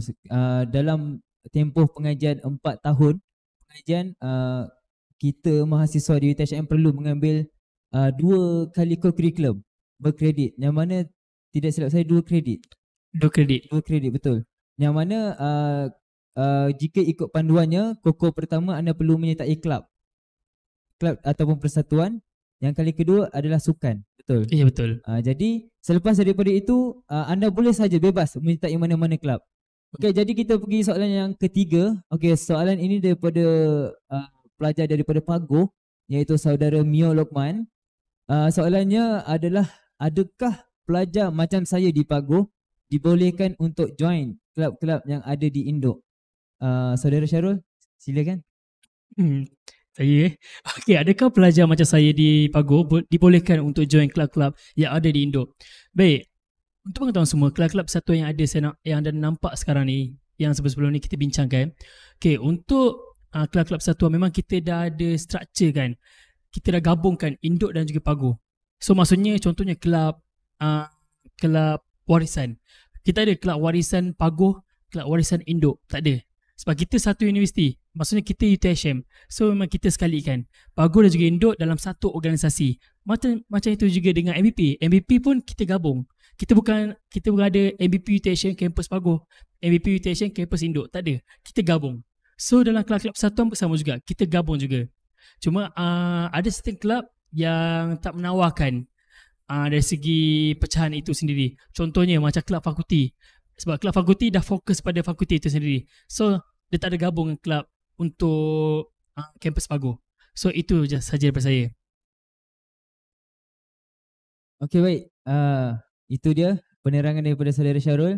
Jadi saya berminat untuk bertanya kepada saudara Amsyah lah. Saya rasa kita perlu memberi makluman kepada mahasiswa baru, yang mana apakah ada berapakah fakulti di UTHM termasuk di Induk dan di Pagoh, dan adakah UTHM hanya ada 2 cawangan saja, di Pagoh dan juga di Induk? Silakan saudara. Baik, terima kasih saudara Faizal. Tapi sebelum tu saya berkenan nak share sikit pasal soalan-soalan yang ditanyakan oleh saudara Cak Wei tadi. Sebab soalan saya semua soalan serius kan. So yang Cak Wei punya soalan tadi, Syarul punya soalan tadi, bila mana student tanya boleh tak nak join satu ataupun lebih, sebenarnya terpulang pada kemampuan mereka. Okay, kemampuan anda semua. Kalau anda semua mampu nak join lebih daripada satu program, satu kelab dalam satu masa, tak ada masalah. If you are good enough, if you are hype enough to join more than one club, so just go ahead lah, tak ada masalah pun. Dan saya suka nak berkongsi sebenarnya kepada mahasiswa yang aktif, ini sebenarnya adalah satu platform ataupun satu base untuk anda belajar.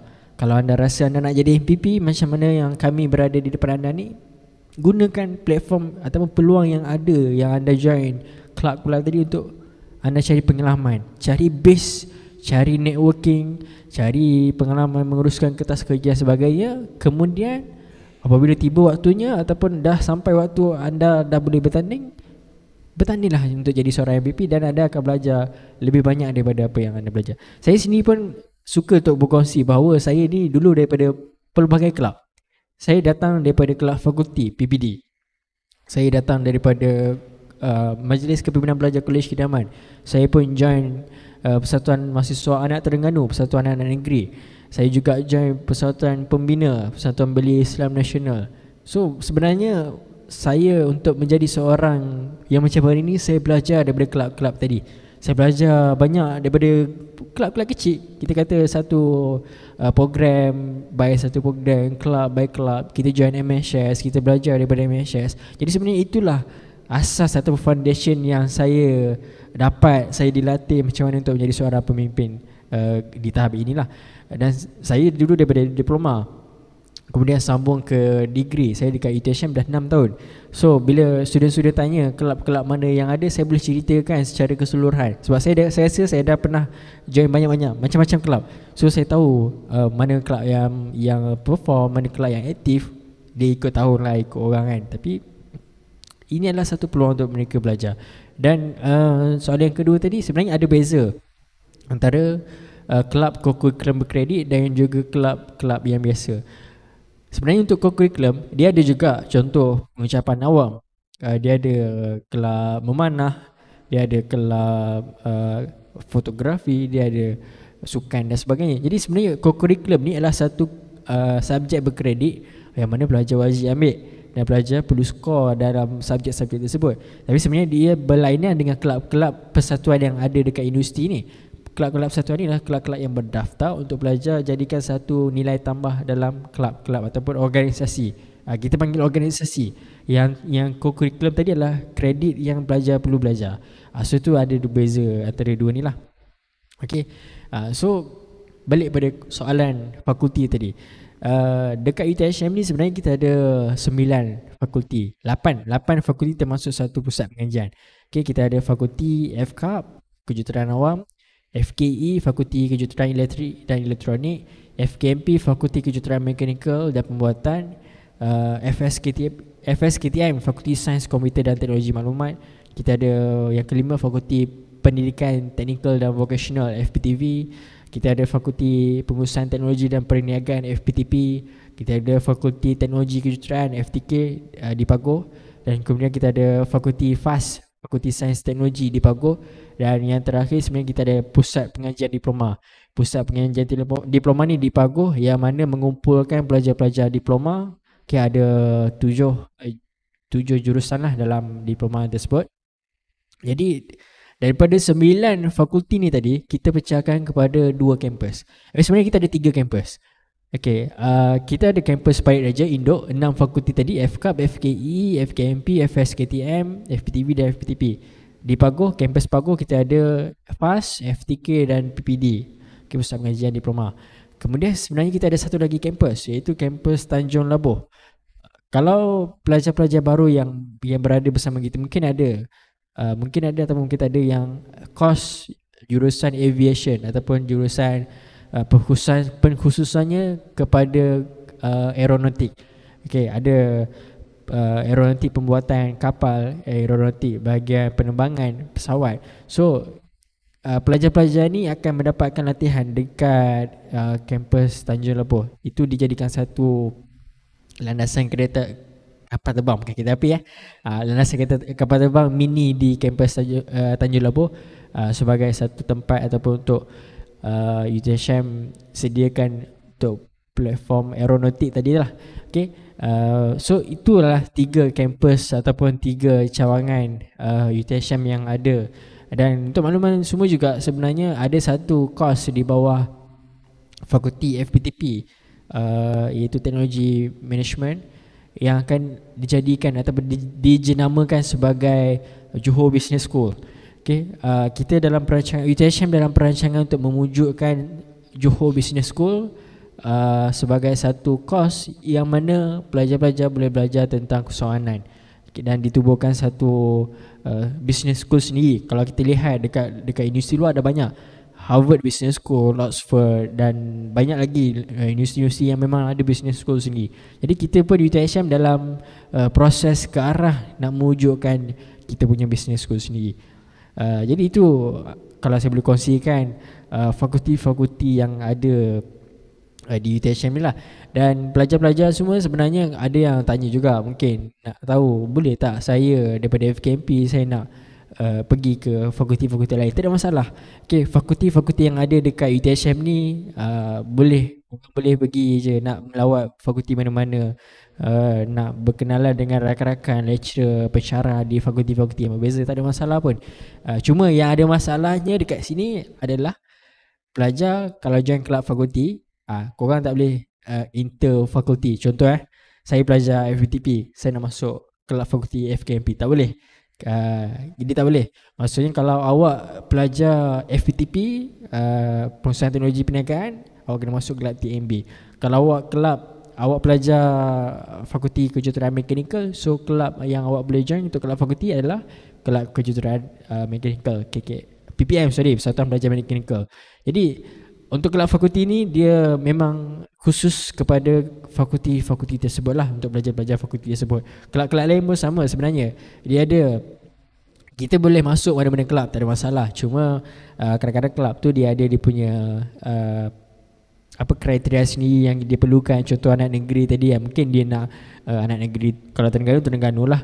Okay, kalau Kelantan lah. Tapi kalau kata dia terima daripada luar pun tak ada masalah. Itu bergantung pada kelab-kelab tersebut. Cuma yang tadi saya sebut pasal kelab fakulti, biasanya memang dia akan khusus kepada fakulti-fakulti mereka sendiri.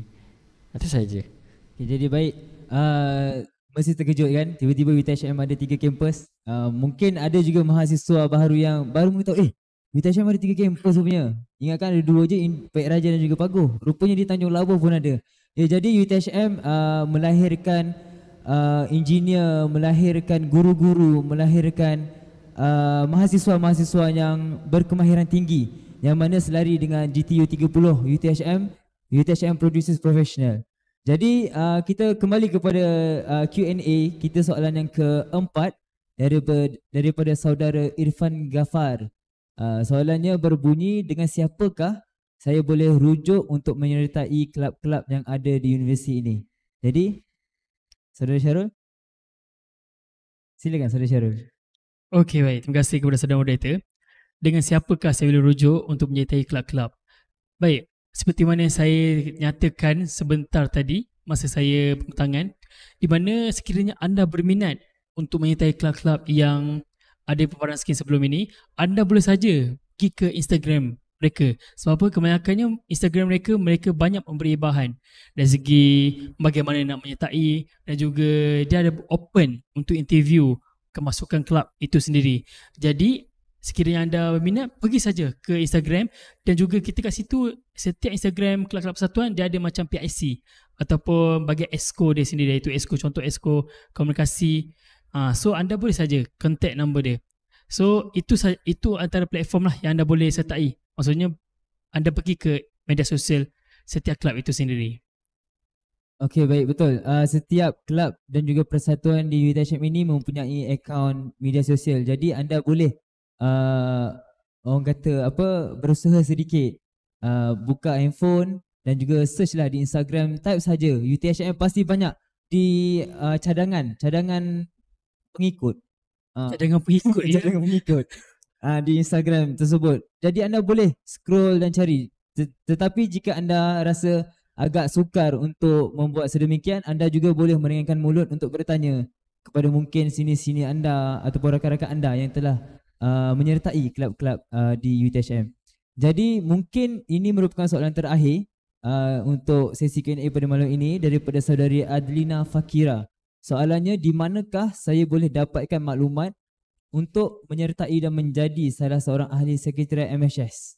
Jadi saudara Syarul, anda selaku pengarah MHS, saya serahkan soalan ini kepada anda. Baik, ada 2 soalan ni. Baik, yang pertama adalah di manakah saya boleh dapatkan maklumat untuk menyertai MHS? Baik, untuk yang soalan ni, bagaimana di mana kita akan beri bahan, di mana sekiranya anda ada masuk ke dalam grup WhatsApp, maksudnya dalam fakulti itu sendiri, sebab awak akan ada grup-grup WhatsApp untuk fakulti dan sebagainya. Jadi kita biasanya MVP pun akan memberi bahan mengenai buka untuk dari segi macam mana nak cara menyertai untuk sekretariat MHS. Di mana untuk sekretariat MHS ni bukan senang-senang lah sebenarnya nak masuk. Sebab kalau tengok balik sesi lepas, kita ada 350 PC yang menyertai untuk mengendalikan MHS. Sebab apa? Kita ada pecahan di mana Pagoh, tim Pagoh dan juga tim Induk. So kita ada pecahan itu sendiri dan interview hampir dalam 500 ke atas yang interview untuk menyertai Sekretariat MHS. Tapi yang dapat hanya 350 saja. So sekiranya anda berminat untuk menyertai ataupun menjadi Sekretariat MHS, first sekali requirement dia anda perlu mahasiswa aktif lah, sudah pasti. Yang kedua, dari segi pelibatan anda dalam UTHM. Sebab apa? Kita tak nak, walaupun anda mahasiswa aktif, at least anda ada join ataupun program-program yang melibatkan dalam universiti supaya anda senang ataupun itu nilai tambah anda untuk interviewer memilih anda sebagai Sekretariat MHS. Jadi untuk bahan pula anda boleh saja, biasanya MHS ni memang untuk buka Sekretariat MHS ni memang berleluasa sebenarnya. Sampai semua fakulti semua memang akan berebut. Confirm memang akan berebut. Jadi jangan lepaskan peluang. Tapi sebelum anda nak masuk sekretariat ni, join dulu kelab-kelab persatuan supaya anda tahu dari segi pengurusan dan sebagainya. Jadi itu sahaja dari saya. Saya serah balik kepada moderator. Okey, baik, terima kasih kepada saudara Syarul yang telah menjawab saya kira ke-5 soalan sesi Q&A pada malam ini. Jadi suka untuk saya ingatkan sebelum saya menutup forum kita pada malam ini, bukanlah forum, sebenarnya slot berkongsi informasi dan juga maklumat yang ada di UTHM. Kita sedia maklum bahawa UTHM Pahit Raja ataupun kampus induk terpaksa melakukan mod pembelajaran secara online akibat daripada Kolej Kediaman digunakan sebagai pusat penempatan sementara untuk mangsa-mangsa banjir di Batu Pahat. Dan bagi pelajar-pelajar mahasiswa di Pagoh pula, mereka selepas MHS online, mereka akan kembali secara fizikal ke kampus Pagoh. Betul saudara. Jadi bolehkah mungkin saudara berdua merupakan ikon pelajar di UTHM yang mana merupakan YDP MVP dan juga TYDP MVP. Mungkin saudara YDP boleh berikan sedikit sepatah dua kata-kata semangat ataupun nasihat yang berguna kepada mahasiswa kita. Silakan. Baik, ni ucapan akhir Baik, pertama sekali macam mana saudara Fariza sebut tadi, UTHM sekarang ni sepatutnya kita masuk secara fizikal. Dan itulah saya sini pun bila mana online ni rasa tak seronok sebab kawan-kawan mahasiswa tak ada kat depan ni. Biasa kalau rakan-rakan mahasiswa ada, kita boleh sesi Q&A, kita boleh buat something, kita bagi hadiah ke, kita bagi something lah untuk appreciate.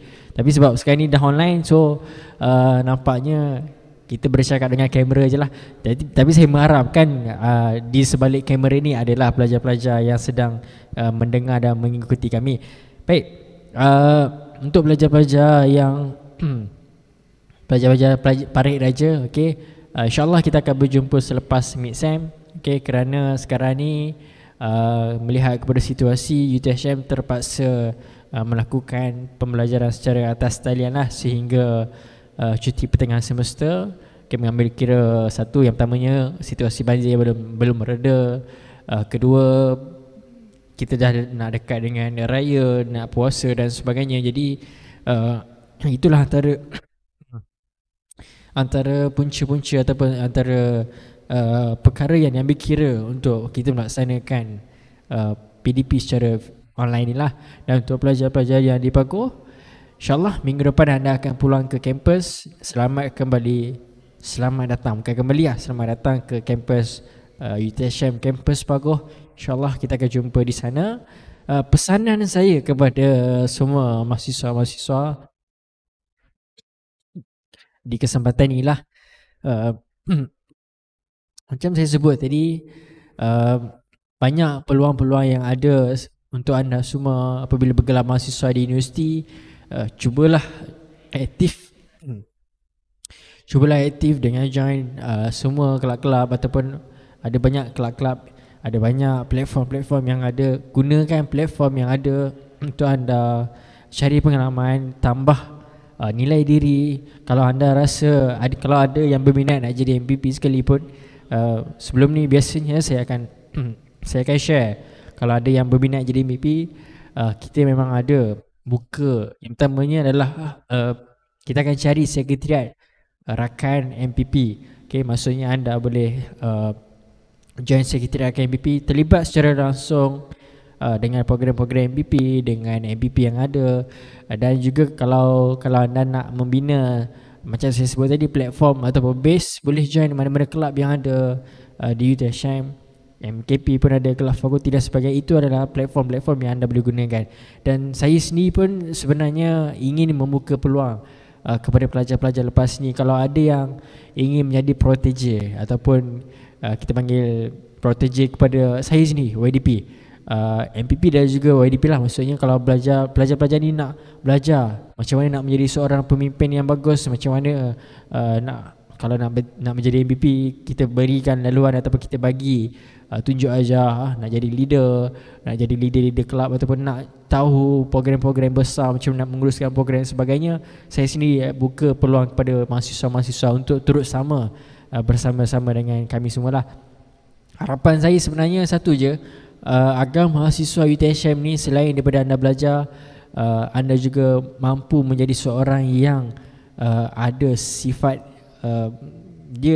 kalau kita biasa dengan IQ, tapi ni EQ. EQ maksudnya IQ adalah akademik, bersifat akademik. EQ ni adalah bersifat lebih kepada sasiah pembangunan diri pelajar-pelajar sini dengan cara pembelajaran di luar kelas.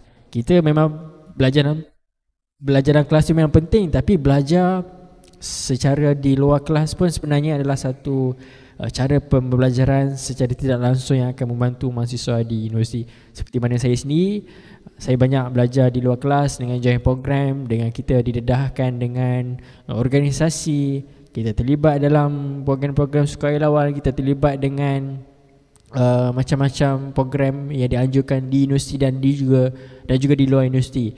Jadikan pengalaman yang ada ni, kutip sebanyak mana yang anda mampu, keluarlah, pergilah join mana-mana program di luar universiti, di dalam universiti, kerana daripada situ anda akan dapat pengalaman yang mungkin orang lain ataupun mungkin kawan-kawan yang lain yang tidak join program tidak akan dapat, ataupun tak mungkin mereka jumpa perkara-perkara macam ni lah. Jadi nasihat saya kepada anda semua, carilah peluang yang ada di UTHM. Dan saya juga nak mengambil kesempatan lah nak promote social media MPP. Okay, kalau boleh tunjukkan dekat skrin social media MPP. Daripada social media MPP ni lah kita akan berkongsi segala info-info yang ada, segala maklumat berkenaan dengan MPP, berkenaan dengan kelab-kelab, berkenaan dengan UTHM, apa info-info terbaru. Contohnya kalau kata ada perubahan kalender akademik, perubahan waktu belajar, ada bantuan-bantuan yang boleh dimohon oleh pelajar, maka daripada social media MPP ni lah kita akan bantu untuk hebahkan. Dan kita pun ada channel Telegram rasmi MPP, iaitu MPP UTHM, untuk pelajar-pelajar join.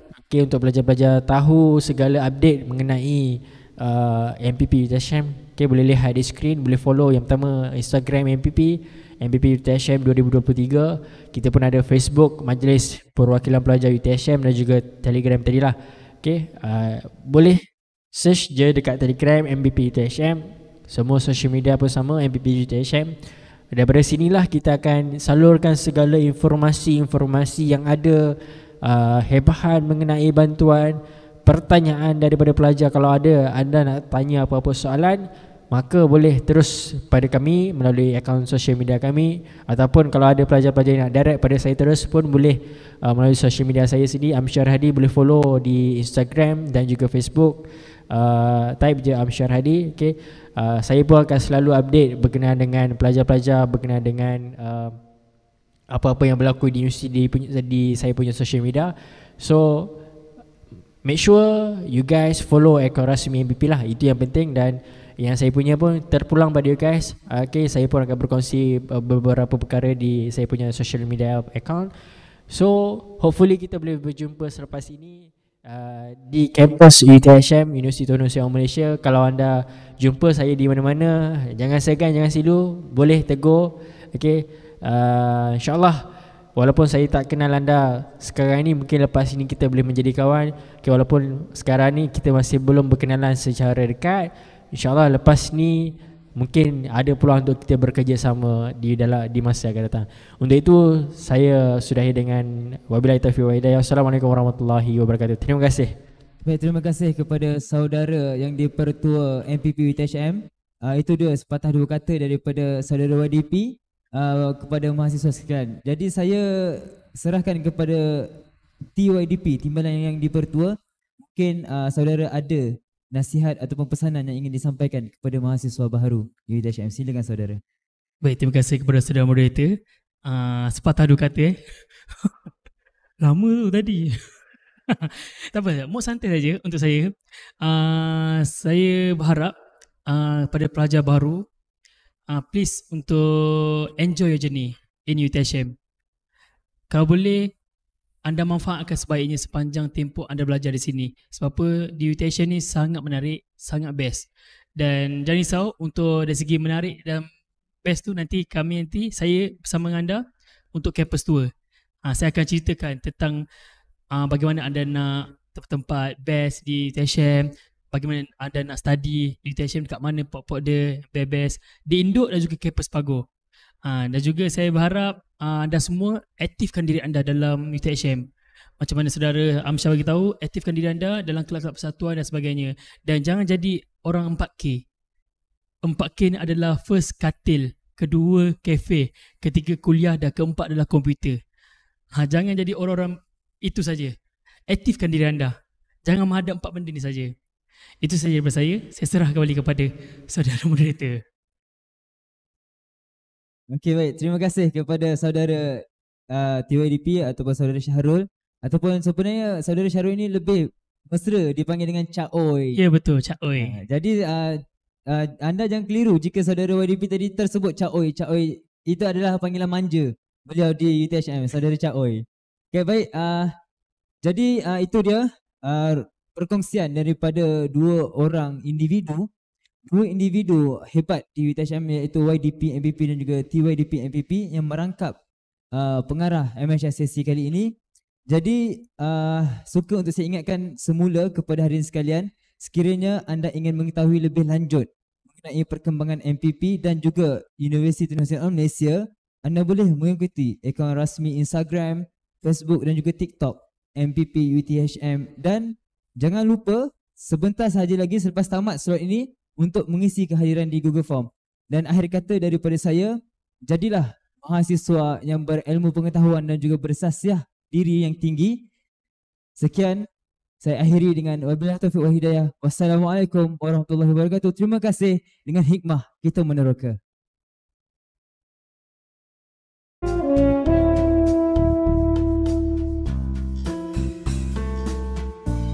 Thank you.